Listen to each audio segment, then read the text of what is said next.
आप सवाल पूछिए, बहस मत कीजिए, सवाल पूछिए आप। तो ये कह रहे हैं कि जातिगत के आधार पर अगर हम ना देखें उनको आर्थिक के आधार पर ऐसा है तो ब्राह्मण को चीफ प्रीस्ट क्यों बना रहे हो?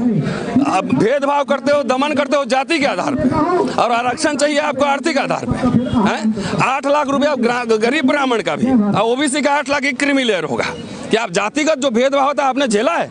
यहाँ कितने यूनिवर्सिटीज में मैं पढ़ाता हूँ, किस किस तरह के केसेस होते हैं आप कल्पना नहीं कर सकते हैं। दमन जाति के आधार पे होता है, आर्थिक आधार पे दमन नहीं होता है। आर्थिक आधार पे होता है, उसके कारण अलग है। दमन मेरा ज्यादा होता है क्योंकि मैं बोल रहा हूँ, आवाज उठा रहा हूँ। जो दलित चुपचाप सरेंडर किया हुआ है उसका दमन नहीं हो रहा, वो तो बेचारा मान चुका है। ये आवाज दबाने के लिए दमन होता है। इस बात को सोशल एक्सक्लूजन है। जातियां जो है दिमाग में है, ये जाति नहीं, जितना पढ़े लिखे लोग हैं। जाति जो है गरीब ब्राह्मण ने नहीं बनाई है, जाति पढ़े लिखे ब्राह्मणों ने बनाई है। इसलिए जहां पढ़े लिखे लोग ज्यादा होंगे, जहां ज्यादा संसाधन होगा, जातिवाद वहीं सबसे नंगा नाच लगता है। चलिए जुडिशरी में बताते हैं। मैं अभी सुप्रीम कोर्ट में लड़ा हूं मुकदमा, जजमेंट पढ़ेंगे आप?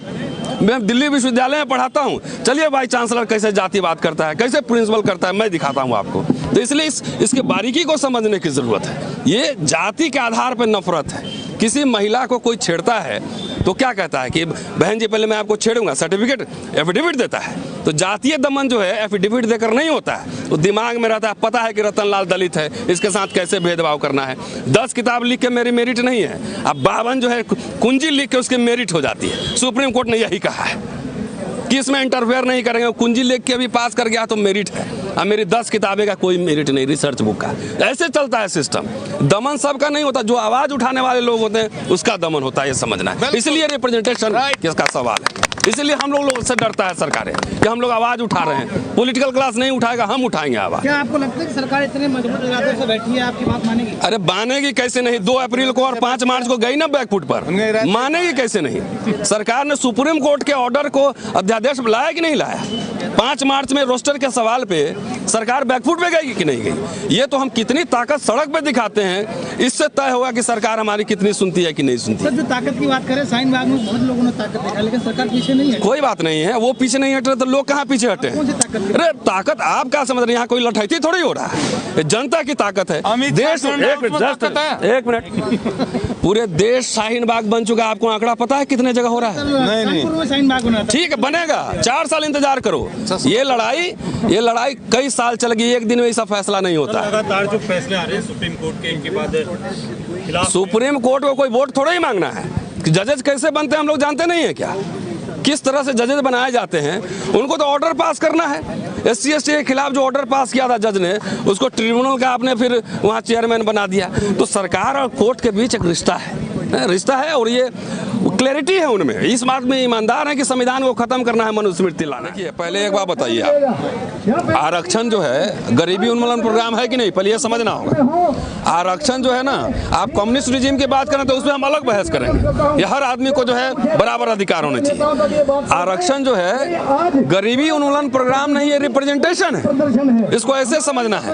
अगर कोई ब्राह्मण गरीब है, पहले सर्वे कराइए ना, सामाजिक आर्थिक सर्वे कराओ, किस जाति के पास कितना संपत्ति है, कितने कैबिनेट सेक्रेटरी हैं, कितने जजेस कौन है, कितने प्रोफेसर कौन है। बिना सर्वे कराए हुए आप सब सुन लो, पहले सुन लो आप कि ये गरीबी उन्मूलन प्रोग्राम, अगर अपर कास्ट कोई गरीब है तो उसका कारण जो है सरकार की नीतियां हैं, आर्थिक नीतियां हैं, राजनीतिक नीतियां हैं। ये सवाल वहां उठाओ। SC ST का जो रिजर्वेशन था वो सोशल एक्सक्लूजन के आधार पे था, वो कोई गरीबी के आधार पे नहीं था। OBC का रिजर्वेशन सामाजिक आर्थिक पिछड़ेपन के आधार पे था। और आपने 10% जो आरक्षण लाया वो विशुद्ध जातीय आरक्षण लाया। आपने कोई आंकड़ा पेश किया किस देश में किसके पास क्या है? कोई संसाधन नहीं। गरीबी के लिए 100 प्रोग्राम चल रहे हैं, अन्योदय योजना चल रहा है, ये योजना चल रहे हैं। समझिए वो ये कह रहे हैं कि जातिगत अरे तो उसका वजह यही है कि जो PhD करेगा वही ना प्रोफेसर बनेगा। आप पहले बात समझो, जो BA पास करेगा वही IAS का एग्जाम देगा कि किसको पहुंचेगा। आपने सरकारी स्कूल कॉलेज बंद कर दिए, विश्वविद्यालय पर बर्बाद कर दिए। कह रहे हैं कि हाथ में किताब पकड़ा दिया, अंदर से सारे पन्ने फाड़ लिए। आपने सेम एजुकेशन सिस्टम बनाया है आपने तो अमीरों के लिए बना लिए दून स्कूल। आपने कौन सा स्कूल कॉलेज चल रहा है बताओ? सरकार फंड कट कर रही है उसमें से। करे कि नहीं पढ़ो। अरे जो पढ़ेगा वो, ये आरक्षण रिप्रेजेंटेशन है, ये गरीबी उन्मूलन प्रोग्राम नहीं। गरीबी उन्मूलन प्रोग्राम के और तरीके हो सकते हैं। आपको प्रोफेसर बनाना है यूनिवर्सिटी में, तो स्कूल के टीचर को प्रोफेसर बनाओगे कि जो पीएचडी किया है 15 साल पढ़ा है उसी को ना प्रोफेसर बनाओगे? कितने प्रोफेसर बनाए आप? ये सवाल है। ये हवा में ये भक्त लोग फैलाते हैं कि गरीब तक नहीं पहुंचा। अरे गरीब के पढ़ने के लिए, उसे खाने के लिए आपने कोई इंतजाम किया क्या? आपने डेमोक्रेटाइज किया? यदि सब राज सत्ता पे बात हो रही है, वो दिक्कत इसलिए कोस रहे हैं ना कि सरकार की नीति गलत है। सब सरकार, मैं ये नहीं कर रहा हूँ, बीजेपी गवर्नमेंट ये आरक्षण को खत्म करना चाह रही है, ये वोटबंदी करना चाह रही है, दलित पिछड़ों आदिवासियों के जो राइट्स हैं उसको खत्म करना चाहती है। इसलिए कुछ बातें खुद करती है और जो सीधा नहीं कह सकते हैं वो जो है कोर्ट के माध्यम से करवाती है। कि आप देख लो, चाहे वो SC/ST एक्ट का मसला हो, चाहे रोस्टर का मसला हो, अभी CA NRC भी आया है। आप बताओ 10% आरक्षण किस कैटेगरी में है? फिर कोर्ट को ये कहना चाहिए था ना। जो अनकॉन्स्टिट्यूशनल रिजर्वेशन 10% पास हो गया पार्लियामेंट से, उस पर आज तक कोर्ट बैठी हुई है। और SC/ST के बारे में जब उसे खिलाफ निर्णय देना होता है तो रातों रात कोर्ट का निर्णय आ जाता है। भाई मैं तो सुप्रीम कोर्ट तक मुकदमा लड़ा हूं, मैं तो जानता हूं कि कोर्ट काम कैसे करती है। वो जो है अपने show me your face I will show you the rules, आप चेहरा दिखाओ और चेहरे उसके हिसाब से आपको न्याय मिलेगा। तो ये भी बताना चाहिए कि जज का बेटा जज बनेगा, ये कौन से कॉन्स्टिट्यूशन में लिखा हुआ है? तो ये बात हमको इनके वर्गीय चरित्र को, इनके जातीय चरित्र को समझना पड़ेगा कि जब तक जुडिशरी को डेमोक्रेटाइज नहीं करेंगे, उसमें SC/ST विमेन OBC का रिप्रेजेंटेशन नहीं होगा, तब तक जज जो है इस तरह का निर्णय देते रहेंगे। और ये संविधान के अंदर भाई एक बात बताओ, आप कह रहे हो कि स्टेट की मर्जी है, तो जब छत्तीसगढ़ में भूपेश बघेल गवर्नमेंट ने OBC का रिजर्वेशन बनाया तो कोर्ट ने स्टे क्यों दे दिया वहां पे? ये भी कहना चाहिए ना कि आप जहां रिजर्वेशन खत्म करना हो तो वहां तो अलग कानून, जहां रिजर्वेशन लागू करना हो वहां अलग कानून। इस केस में मुकुल रोहतगी एंड टीम, जो कि बीजेपी के लॉयर हैं, उन्होंने क्या आर्गुमेंट रखा, ये भी देखे जाने की जरूरत है। तो ये सरकार जो है लीला कर रही है, एक तरफ CA दिखाएगी, दूसरी तरफ SC/ST एक्ट को कमजोर कर रही है, आरक्षण खत्म हो रही है, उसमें कोर्ट कुछ नहीं बोलेगा। तो ये देखिए पॉलिटिकल इशू है, इसको पॉलिटिकली इसको हैंडल करना है, पॉलिटिकली काउंटर करना है। इसलिए आज हम लोग धरने पे हैं। सरकार ने संसद में कहा इससे हमारा कोई लेना देना नहीं है, ये जुडिशरी का मामला है और हम लोग जो है आरक्षण को लेकर पूरा कटिबद्ध है और पूरा स्पष्ट है संविधान। तो कैसे कह रही है कि लेना देना नहीं है? आखिर ये बताना पड़ेगा सरकार को कि संसद सुप्रीम है कि सुप्रीम कोर्ट सुप्रीम है, कानून संसद में बनता है कि सुप्रीम कोर्ट में बनता है। अगर आपको लग रहा है कि ये जो निर्णय है, ये जुडिशरी का जो निर्णय है वो संविधान के ओवरऑल मैंडेट के अगेंस्ट है, तो आपको पार्लियामेंट में नया कानून बनाने से, आरक्षण को 9वीं अधिसूची में डालने से क्या कोर्ट ने रोका है? ये तब सरकार के अंदर से भी आवाज उठने लगी है ना।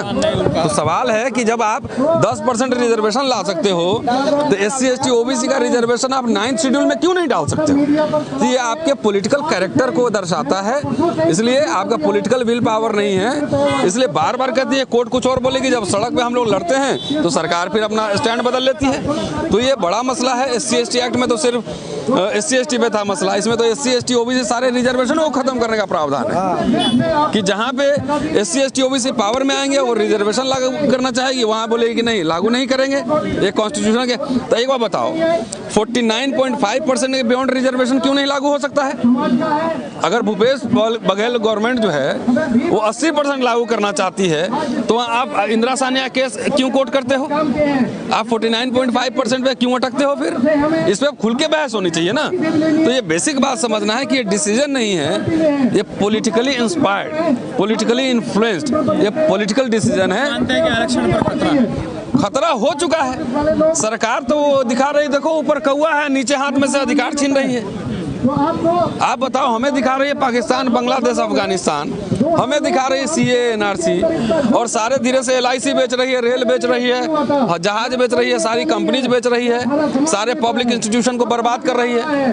तो जब सारा निजीकरण हो जाएगा तो आरक्षण कहाँ है? ये सरकार तो खुल के एकदम अंधाधुंध तरीके से इसके विरोध में तो दिल्ली की जनता ने मैंडेट दिया है। डेफिनेटली कि पब्लिक अब तो देखिए, अब लड़ाई अब शुरू हुई है। समाज जब हमारे युवा पढ़ना लिखना शुरू किए, जब वो रिसर्च करना शुरू किए, तो इन्होंने विश्वविद्यालयों को बर्बाद करने की साजिश कर ली। तो ये पॉलिटिकल लड़ाई है, पॉलिटिकली इस पे लड़ाई होगी और इस सड़क पे लड़ी जाएगी। जब सड़क पे आंदोलन तेज होगा तो संसद भी आवाज उठेगी, संसद भी बोलेगी। बीजेपी के घटक दल है अपना दल, अनुप्रिया पटेल ने कहा कि जो है कोर्ट में भी जो है SC OBC के लोग होने चाहिए और नहीं है, तो उसको लेकर आप बीजेपी के अंदर से, NDA के अंदर से नहीं, मैं कह रहा हूँ आवाज उठाना एक चरण है, एक स्टेज है। अगर इसके बावजूद सरकार नहीं सुनती है तो अनुप्रिया पटेल को, रामविलास पासवान को, चिराग पासवान को, जिसे इतने नेता हैं जो संसद में भाषण देते हैं, उनको रिजाइन करके सरकार से, संसद से रिजाइन करके समाज के बीच आओ, सड़कों पे लड़ो, हम तुमको अपना नेता मान लेंगे। ये तो वही बताएंगे ना कि कुर्सी की लाचारी है कि मंत्री पद की लाचारी है। बाबा साहब के आप नाम लेते हैं तो आपको ये पता होना चाहिए था कि बाबा साहब के सिद्धांत, उसूल जब टकराए सरकार से तो उन्होंने मंत्री पद से इस्तीफा देना स्वीकार किया, उन्होंने सरेंडर नहीं किया। तो इन नेता जो भाषण दे रहे हैं संसद के अंदर, अगर लग रहा है आप सरकार में, सरकार के घटक दल के पार्ट हैं और सरकार आपकी नहीं सुन रही है, तो आपका नैतिक अधिकार नहीं कि आप संसद में रहें। आप रिजाइन करो, सड़क पे आओ, हम लोग आपके साथ हैं, हम आपको अपना नेता मान लेंगे। बहुजन समाज से जुड़ी हर खबर को देखने के लिए बहुजन टीवी को लाइक कीजिए, सब्सक्राइब कीजिए और शेयर कीजिए।